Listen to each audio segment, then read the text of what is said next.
Hello, everybody. Gonna do a solo shot this time.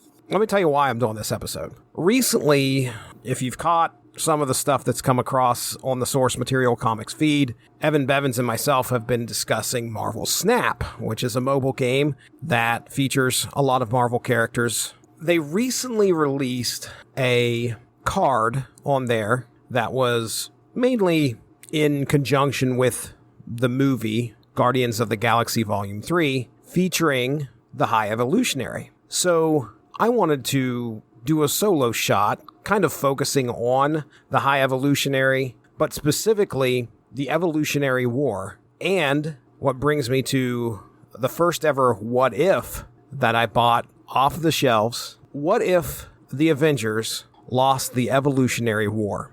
So what was the Evolutionary War? So I did some research today, and thanks to Wikipedia and MarvelFandom.com, I've learned some things, and hopefully you will too. So let's talk about the High Evolutionary first. The High Evolutionary, whose real name was Herbert Edgar Wyndham, was an Oxford geneticist who came up with a genetic accelerator. He also created the New Men, a breed of beings who were half animal, half human hybrids. He also created Counter-Earth. MarvelFandom.com says he created Counter-Earth. It was on the exact opposite of Earth's orbit and aimed to create it without the corruption of evil. And Counter-Earth, by the way, that was his big accomplishment, happened to be acquired by the Beyonders. This drove him to the point of being so upset he was going to commit suicide. However, he survives. That kind of brings us to the point of the Evolutionary War. So this happens in 1988 in Marvel Comics, and it goes through the annuals of that time. And from what I read, it's the first of these concepts where the main story would run through the annuals of that year. And this happens, they said, I think, for the next 4 years. The writers across these annuals, Jerry Conway, Steve Englehart, Louise Simonson, Chris Claremont, and Steve Gerber. The plot of this, the High Evolutionary initiates these different efforts that are kind of happening at the same time and plans to accelerate human evolution and eliminate perceived threats to mankind's genetic purity. That is straight from the wiki. All right, I'm going to give you a rundown here of the annuals and what happens in them. So X Factor Annual number 3. High Evolutionary has these different troops or groups of people that he sends out to do specific tasks, one of which is the Purifiers. So these Purifier troops are sent into Subterranea, where Mole Man lives and his Moloids. He sends them down there to kill off the Moloids, but what ends up happening is there is a mutant Moloid down there. This brings in X Factor and Apocalypse. And yeah, get this, at one point, Apocalypse and the High Evolutionary throw down in this battle in space. At the end of the story, the High Evolutionary decides not to continue his efforts in Subterranea because he believes that there is genetic potential there. And Punisher Annual number 1, some Eliminators. So here's another group that the High Evolutionary sends out, the Eliminators. So he sicks them on this drug lord that, lo and behold, the Punisher just happens to be tracking as well. The Eliminators, however, start killing criminals and bystanders alike with no regard for human life. So that clearly gets the attention of Frank Castle. Frank ends up teaming up with the drug lord. They're able to take out the Eliminators. And then Frank summarily takes out the drug lord by busting an aquarium with a pet alligator in it that ends up eating the drug lord. So there you go. That's how the Evolutionary War touched on the Punisher titles. Then we have Silver Surfer Annual number 1. The High Evolutionary has the Eternals. Somehow is able to convince the Eternals to capture Silver Surfer in order to map his DNA. The Silver Surfer is able to escape in an unlikely team up with the Super Skrull. Then in New Mutants Annual number 4, so the High Evolutionary captured Magma, a mutant who has the ability to generate and control lava along with earthquakes in order to further his plan. But the New Mutants are able to rescue her from the Purifier base she was taken to. Now, in Amazing Spider-Man Annual number 22, we've got a drug war going on in New York City. And a lot of that is being caused by the High Evolutionary. Specifically, the High Evolutionary keeps sending his Eliminators out to disrupt the drug supply. Now, Spider-Man and Daredevil team up in this one, and they're able to beat High Evolutionary's purifiers, and their plot to sterilize undesirable citizens. And they also have an assist by one Robbie Baldwin. Yes, that's right. First appearance of Speedball in that issue. Then we have Fantastic Four Annual number 21, the High Evolutionary and his Gatherers. Are you catching? There's a bit of a theme here. Gatherers, Purifiers, Eliminators. High Evolutionary has his Gatherers attack Attilan, the home of the Inhumans, in order to gather some Terrigen Mists. The Fantastic Four, Thing, Human Torch, Crystal, and Ms. Marvel join the battle and help Attilan beat back the Gatherers. Now, it's notable because in this issue that Crystal actually leaves the Fantastic Four to rejoin the Inhumans here. Also, something that I didn't know, there was another Watcher that had been going around for a little bit here by the name of Aaron, a Watcher who looked up to Uatu and his somewhat meddling ways. Now, in X-Men Annual number 12, the X-Men and High Evolutionary actually combined forces to beat a massive alien by the name of Terminus in a desolate, destroyed Savage Land. Now, Havoc meets Zaladane, and they enact a plan to restore the Savage Land to what it was. We also learn in this issue that Colossus has a son. Oh boy, dun dun dun.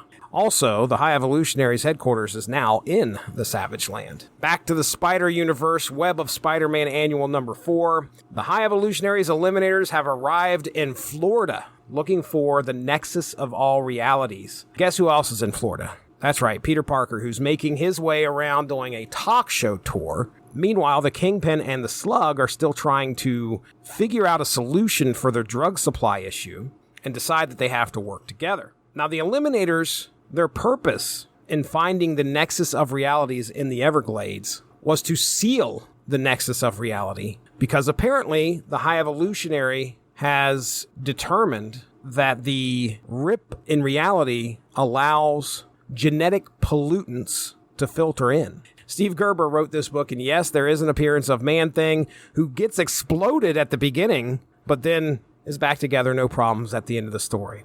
West Coast Avengers Annual number 3. The High Evolutionary needs some vibranium to construct a bomb that will genetically alter all life on Earth. So, he heads to Wakanda. Luckily, the West Coast Avengers become aware of the plan and help the Black Panther stop the High Evolutionary. However, they fail. Bill Foster, better known as Giant Man, was actually a prisoner of the High Evolutionary and ends up getting rescued by Moon Knight, Tigra, and Mockingbird. It is in this issue that the High Evolutionary realizes that he needs to relocate his base, and he does so to the floor of the Pacific Ocean. Spectacular Spider-Man Annual number 8. Spider-Man. Boy, he's having his hands full with these drug dealers. Now he has a run-in with the Purifiers, who are chasing after Gwen Stacy. Yes, Gwen Stacy. But of course, we find out that this is the clone that was created by Miles Warren. Now, why would the High Evolutionary be interested in this clone of Gwen Stacy? According to him,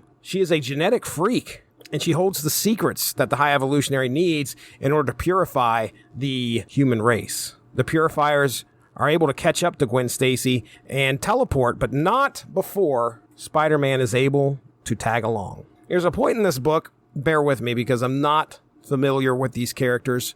You all may be, I'm not. And I feel like this, if I had the time, I would go and look into all of what is going on here. But the Young Gods show up and are able to help out Spider-Man as he is on this base now, giving him time to go rescue Gwen Stacy. Who are the Young Gods? I'm not getting into that right now. But the High Evolutionary shows up and tells Peter that, hey, look, we've already done a genetic scan on Gwen before you got to her. She is not a clone, but rather someone that Miles Warren created to look like her, almost down to the genetic level. Now, a bit of continuity, thank you, MarvelFandom.com. We find out that this is actually a lie. That is revealed in Scarlet Spider Unlimited number 1. So, at the time, though, you would have had no idea. You would have thought, okay, well, this is not Gwen's clone, therefore she is just a regular person that was genetically altered to look like her. The High Evolutionary, as you're reading this story, he does not have this evil air about him. his plan is to better the human race. That's his motivation. So clearly, he isn't wanting to hurt anybody. He sends Spider-Man and Gwen back to New York City. And in our final issue, Avengers Annual number 17, Jocasta, who apparently had been reassembled, reaches out to the Avengers mansion. Nobody's there. The Avengers computer assembles some reserve Avengers, the Captain, the Falcon, Hercules, Beast, Grey Hulk, and a female Yellow Jacket, a lady by the name of Rita Damara. They find out about High Evolutionary's plan to detonate a genetic bomb that will cause the human race to instantly progress 1 million years. Now, this is where, obviously, the story picks up from that we're about to get into. The reserve Avengers are then assisted by the Lemurians and Atlanteans when they follow High Evolutionary's mobile base and discover that he intends to detonate this bomb by using the volcano Krakatoa and launching its contents into the atmosphere. Well, luckily, though, the Beast uses the genetic accelerator on Hercules, and Hercules is able to throw down with the High Evolutionary. As the two battle, both of them begin to fade away into the ether. The rest of the Avengers are able to escape, and Jocasta sacrifices herself and self-destructs the base, stopping the threat. So there you go. That is the Evolutionary War, as released in 1988 by Marvel Comics. That's what was. Now let's talk about what is. Some recent events with the High Evolutionary. I'm not going to spend as much time as I did covering what happened in the Evolutionary War because, that's the focus of what we're going to be talking about today.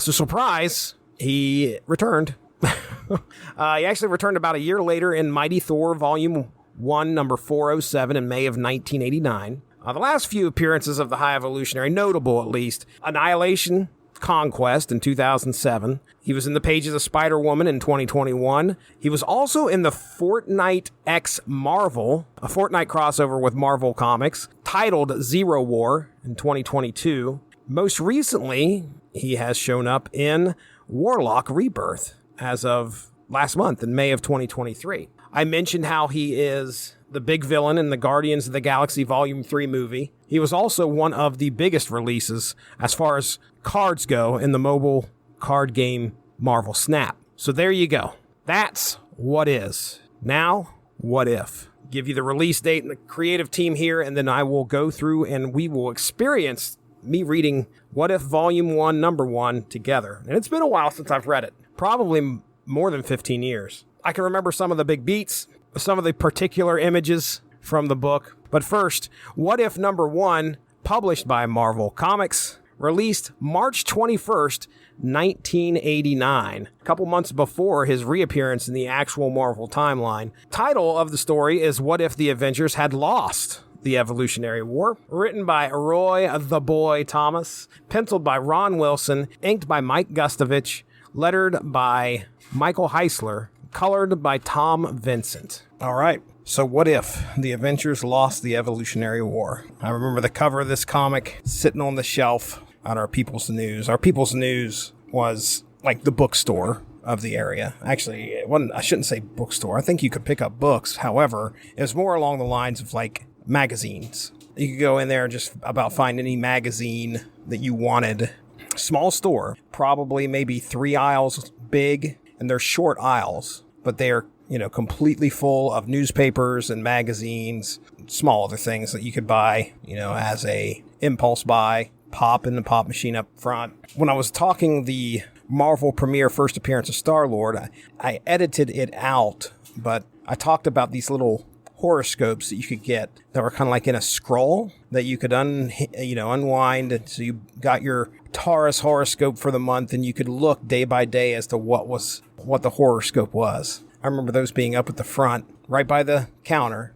But you walk in, you had to go all the way to the back, which wasn't a long trip. I think there were 2 middle aisles. But on the end cap of one in the back sat all the comics. Up top, you had your Marvel, and I think down at on the second shelf, you had your DC, I'm pretty sure. I remember seeing this comic on that shelf and going, 1989, I'm 11 years old, and this cover was striking. Yellow background. And I remember reading a little bit about the Evolutionary War and the big deal that it was. When I say reading about it, it wasn't like I was reading any comic magazines or anything like that. I was seeing it on the shelves at the local People's News or at the Kroger, there were these comics, big, thick annuals. I specifically remember buying the Punisher one, and I don't know if I have any other of these. I don't think I do. I must have only bought the Punisher one off the shelf because I was buying Punisher at the time. I was trying to buy that as consecutively as I can. I remember buying the first Punisher, and so the first annual had released that year in 88. So I remember this being a big deal. But yeah, this cover's striking. You got the High Evolutionary on the front, this yellow background, and this silver and pink figure throwing his hands into the air while all the heroes around him. The High Evolutionary was so huge that none of these heroes could do anything against him, and they were just in his wake, as it were. So had to pick it up because it talked about the Evolutionary War. But this was my first ever What If comic. It was a number one. I don't think that was on my mind at the time. This is 89, so it's not like I'm like, I got to get in on the ground floor or anything like that. I think it was the cover that drew me in. But the fact that it was a number one issue didn't hurt. Now, mind you, this is volume 2, number 1. The first volume ran from 77, and it ran for 47 issues all the way up until its final story, which was What If Loki Had Found the Hammer of Thor? And that was released in 1984. It had been 5 years since the last What If had been on the shelves. And mind you, again, it only went 40-some issues. So it's a 7-year run, nothing to sneeze at. But I had never read any of the What Ifs from Volume 1 before grabbing hold of this one.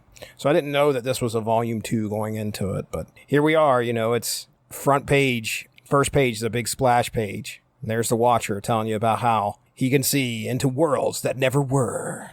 One where the Spider-Man joined the Fantastic Four and they became the Fantastic Five. Or what about the Squadron Supreme? There is even an Earth whose essence, nay, whose very existence, is but one answer to the question, what if the Avengers had lost the Evolutionary War? So the events fold at the end of Evolutionary War a bit differently, where the Avengers have to escape while it looks like Herc made it to the... I guess Hercules made it to... or was hit by the accelerator, but High Evolutionary beat him. Jocasta's never able to initiate the self-destruct sequence, and the Avengers escape in the Quinjet, but it looks like the bomb explodes in the air. The genetic bomb explodes in the air, causing the Quinjet to go down into the sea. Only one man survived, and that was the captain. Luckily, he is rescued by Namor, and the genetic fallout is falling to Earth as Steve Rogers looks on as it scales the world. San Francisco, Tokyo, Moscow. So there's Spider-Man looking down on the citizens of New York as the fallout precipitates upon them. This is pretty cool because at the time, the X-Men, who I think are believed to be dead, and I think that's mentioned in the comic, but Wolverine is watching things unfold, watching this stuff fall from the sky, and he looks at Gateway. Gateway was this Aborigine, I believe, who opened gateways. Anyway, Gateway opens up portals, and Logan's like, we're going home. The West Coast Avenger is sitting on a pier watching everything kind of fall down. Vision's like, it just passes right through me. That's kind of strange, that watching this fallout pass through him. And then the X-Men show up, and they're like, oh, aren't you guys supposed to be dead? Both teams are looking for answers here. And here comes Namor with the captain. Wolverine refers to Namor as 10-1 that cookie cutter head's behind this. Cookie cutter head? I don't know if I've ever insulted anybody by calling them a cookie cutter head. Like, what does that even mean? Like, I look at his face and I'm like, or his head. How do you even say he's got a cookie cutter head? Someone send me a comment and let me know. Oh, the captain lets him in on the fact that it's a genetic bomb that's come down here. And Wolverine's upset because they ran into him before and didn't realize that he was going to be a problem. Oh, things are changing for the X-Men here. So they begin to glow, specifically Wolverine. And Mantis points out that, well, Mantis is pointing. She isn't talking here. I don't know what's going on in her continuity right now or in her timeline, but she cannot talk. But she points out that Wolverine's claws have gotten bigger. Now, remember, the point of the genetic bomb was to evolve humankind genetically a million years into the future. Who knows what it's doing to mutants, but it's made his claws bigger. Almost makes sense.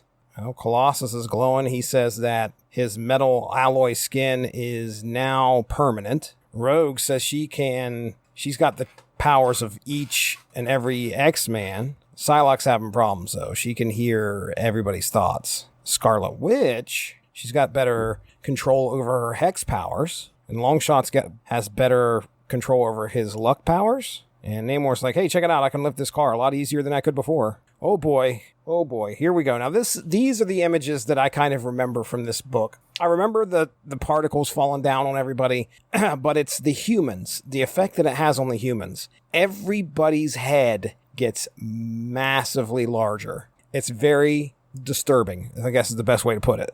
Oh, this guy's blaming Wolverine. You mutants, you did this to us. Almost everybody starts losing their hair. Oh, and the Avengers start evolving too. The Captain and Hawkeye's masks rip off because their head is too big. Mantis, even she is getting a large cranium.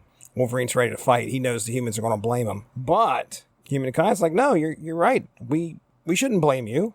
We should have revered you and your kind. Oh, that takes them by surprise. Armies in the Middle East are going to strike at each other with their mental bombardment, but then they're like, no, wait, we're the same. Why are we so upset at each other? Southern parts of Africa, white and black, see no reason to fight, no reason not to share. Iron Man is taking off his armor, which, by the way, I assume he was smart enough to take his helmet off before his head got bigger. Spider-Man, though, grows 8 arms. So those who have artificially mutated over the years have different mutations now. 8 arms for Spidey. Poor Mary Jane in the background. I think it's Mary Jane. No hair. Oh boy. Big old noggin. There's a panel here where the Fantastic Four are kind of standing around, and the Thing is in his spiked form, which I remember from some of the Fantastic Four comics, but I didn't know if that was happening in 89 or not. And it sounds like what they're trying to say is that he mutated because of the bomb. So Fantastic Four number 310 and 88, originally on sale September 22nd, 1987,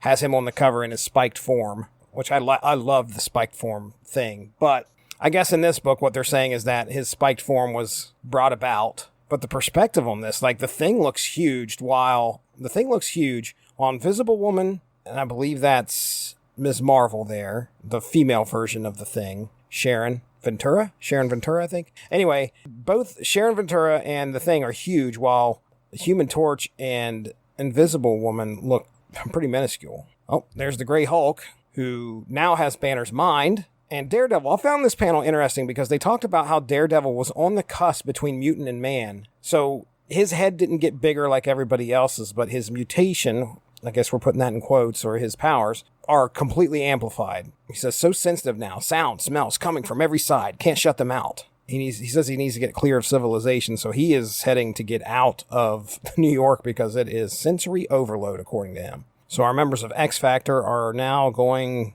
to some dome. They're kind of torn by the fact that the human race has been genetically modified. Things aren't so bad. Oh, before they enter this building, Dr. Doom shows up. Oh, and he reveals he's mutated like the rest of humanity. He's not there to fight. He's calling the mutants the godlike ones. So he's got this utmost respect for Scott, Jean, Bobby, and Warren here. Oh, and the minds are becoming linked. Human minds are becoming linked. Interesting. So it looks like it's the Fantastic Four that called this meeting of all of the world's heroes. Looks like that's the power pack up there. Big splash page featuring a lot of heroes. Man-Thing, who surprised they convinced him to come out of the swamps. There's Firestar, Doc Ock. That's the leader right there, sitting beside Luke Cage. There's the Blob, I'm pretty sure. Think that's Molecule Man. A lot of people in here. And the captain's the first one to speak. I'll read this. You godlike ones, even more than we, now possess the power to do the greatest good, not merely for the Earth, but for the entire universe. So the captain's kind of laying it out there like, look, I'm going back out here with the rest of my people. You guys are on a whole other level than us. Yeah, you may have a responsibility to actually go out to the universe and do some good. What's crazy is everybody's looking for a leader. Reed Richards is sitting right there. All these heroes. Magneto. Me personally, I'd be choosing Reed. But they all choose Wolverine. They want Wolverine to lead them. This is weird. What's strange about this is like, okay, so the humans are slowly getting a handle on their mental capacity. Like Dr. Doom said, they're becoming linked. The heroes and the mutants, they somewhat keep their personality. However, they have an evolved thinking, like they know that, hey, we're really powerful and they have an evolved sense of togetherness. Oh, this is weird. Everybody yells, "It's time!" Humans and mutants alike yell, "It is time!" And so does the High Evolutionary. So he's bringing his submarine base out of the depths of the ocean. Here comes Dormammu with a bunch of demons. Mephisto, Dormammu, Nightmare. Their eldritch names have ever been a litany of shuddering horror. But today, a mere handful of mortal sorcerers can stay Dormammu's forces. Black magic clashing with white in a violently surreal crescendo. Wow. So there's this massive mystical fight, and both sides disappear. Doctor Strange and Dormammu's forces let loose, and I guess they all die. This panel right here is the one I remember the most, where the Punisher, of all people, his human head grows like everybody else's, and now he's laid down his guns, still wearing the skull on his shirt. Now mankind can pursue its destiny, and magic, like drugs and violence, will play no part in it. Now the building that had all the heroes in it are disappearing. Oh, no, wait a second. The building's disappearing, but the heroes are left there. Oh, that was Madison Square Garden. Sorry, folks. So the heroes met in Madison Square Garden and apparently decided that the building didn't need to be there anymore. So some of the mutants or their collective minds made the building disappear. And the evolved humans are saying they are at the whim of the godlike ones. They are there to serve. And all of our heroes and villains alike, our mutated ones, our godlike ones, rise into the sky. They leave humanity behind. Ooh. Thor and the High Evolutionary are discussing some things on a rooftop, and Thor says, "I and Hercules, whom you slew, were never human or mutant, but of another race entirely." And the High Evolutionary says, "Thor, about Hercules, please believe I acted only in defense of my dream for mankind." And Thor says, "The Nazi Hitler could have said the same." Some rough words right there. Thor's heading back up to Asgard, and they're leaving. Asgard's leaving. Okay. So off go the heroes into space. They pass by the Inhumans, who they decide to join them. Oh, and now they join up with the Unimind. Where are they going, though? That's the question. They're heading over into some part of space that... Oh, it's the Shi'ar. The Shi'ar are not too happy. Allied with the Kree and the Skrull. Yeah, they've got their spaceships out there, and they're ready to take on this mass of godlike ones. To describe to you what's going on here is like all of the heroes and the villains that left Earth, they're just flying like geese into space with Wolverine leading the pack. Everybody's got their arms spread out, and they're just flying off, picking up passerbys, such as the Unimind, and they face off with these ships. There's Wolverine, Colossus, Rhino, She-Hulk, Human Torch. Oh, so what's going on back on Earth? Time has definitely passed as Captain America is dead and gone and buried. We're looking at his tombstone. Over there's Frank Castle, the Punisher's tombstone. But out walks Daredevil, who does not look extremely old. Oh, okay. So he's gotten over his sensory overload and now can communicate telepathically. Meanwhile, High Evolutionary just kind of hanging out, waiting for humanity to continue to evolve, apparently. They aren't done evolving, I guess. Oh, now we're back out in space. Oh boy, they've showed up and they are facing off with Nova, which this is not the helmeted Nova we all know of the Nova Corps. This is the Herald of Galactus Nova. And all of our heroes are they are off to kill Galactus. Nova gets in their way. They kill her. They don't like doing that, but they do. And here comes the Silver Surfer. And they toss Silver Surfer through a portal. He is not coming back for a while. And now they are there to face Galactus. Well, Galactus is ready to throw down, but he doesn't. He gets hit pretty hard. And he realizes he is in trouble. But now he finds that even he cannot absorb all the raw cascading energy which is hurled against him by the attacking mutant mass. Poor Vision. It's been a long time has passed on Earth as humanity is evolving, it looks like. Now humanity doesn't even speak. Daredevil's finally passed away, it looks like. Galactus gets killed. The Vision is now killing himself because there's nobody else around, so he's just fading away. In a heartbeat, the sun jewel upon his forehead drinks in enough energy to cause a small and totally contained solar flare. The rest is silence upon the sun's third world. Oh, geez. Now the mutants, they've done dealt with Galactus. Now they're out facing death. Well, it looks like death is back there, but they're facing off with eternity. What a weird... I mean, it's kind of weird.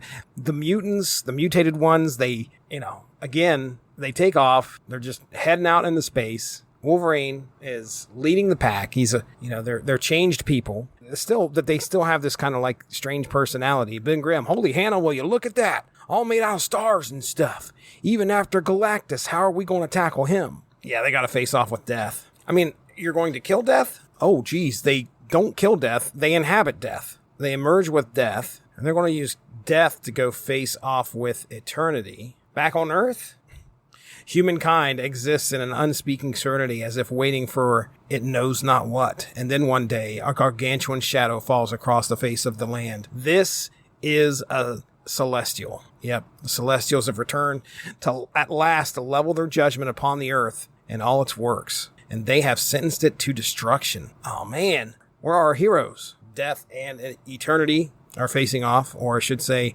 the godlike ones inhabiting Death are facing off with Eternity here. And boom. Now they are part of both. They've merged the two beings.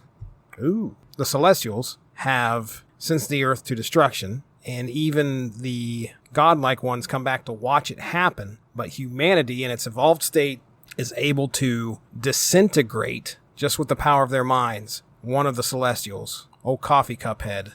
Or Arishem. He's gone. And the rest of them are like, oh, we're out. I'll read the little bit here. The evolved humans have long accepted that their place is not among the stars, but here on the world of their ancestors' birth. They are of the earth, aye, and more. Now there is a meshing of all the multitude of minds which have sent the Celestials retreating forever into their own cosmos. The minds become one, and that one becomes the earth itself. In its primitive past, wise men have called the earth a living planet. Such it now is, in a deeper, truer sense that even those men could ever have dreamed. Apart and shielded by its own force of mind, alive and waiting. The High Evolutionary, he's pleased. He is happy that humankind has evolved to where they're at. High Evolutionary wants to join what is now called the Entity, Eternity and Death and the godlike ones in one being. He's calling it the Entity, but the entity's like, no, you go back on Earth, hang out there. And the Entity opens up this massive portal into another universe. But the Entity goes into this other universe and it's just completely blank. And then boom, causes a big bang. Yep. Your scientists speak somewhat flippantly of a so-called Big Bang. Oh boy, this is a whole circle of life kind of deal. So Big Bang happens, Death and Eternity separate again. The once heroes of Earth are no more, their essence having being absorbed forever into one or the other, and forming the catalytic agency which brought the Entity hither. Oh boy, because the Entity left, it's deprived the universe of meaning, and it implodes upon itself till what once seemed infinite space could be bound by a nutshell. So I don't know what's going on with the High Evolutionary here. It says he's stuck on Earth, but he's immobile. Both ultimate victor and ultimate victim is he, of his proud dreams for now vanished mankind. So it looks like the Earth disappears, but then again it says he's on the Earth. I don't know. I'm having a hard time figuring this one out. Is he happy? Unhappy? The very words are meaningless to him. Well, at least he has a nice view. All right, there it is. So, High Evolutionary, he won, but in the end, did he? Thanks for joining us. All of this would not be possible without W2Mnet.com, so make sure to seek them out for more podcasts. If you enjoyed what you heard today, please feel free to share, and we look forward to entertaining you again soon.